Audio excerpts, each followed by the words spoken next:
Hey, shalom, mi familie. Van Bosco Puja Bakta. Want teleku in het nieuws. Er staat dus maar de radeloos. Dan de verkeersongevallen. Smij de voeren in het verkeer. De maar verkeersveiligheidsman toch soms mij de maar de radeloos. De maar tak zou kan doen voor voorkom.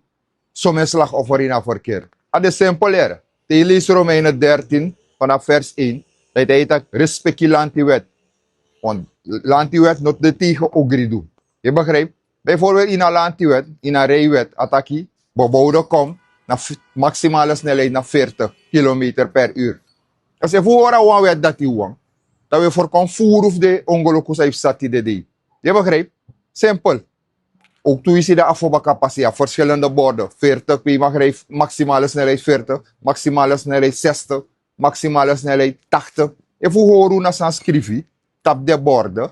Dat wordt ook weer horen wet voor Lanti. We voorkomen voer of de ongelukken dat die. Maar nee, we gaan doen eigen niet.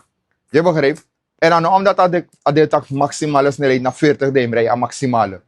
Gebruik je common sense. Tak, no. Misschien want op je play dat je hebt je kalong, wat op passie. Kom relaxen. Ja, maar je stop dan visie. Maar stop zomaar. Kan je ons maar steek over. Maar zolang we maar stoppen visie je aanhalen. Idee naar Ros, je aanhalen. Ko horen wet voor Lanti.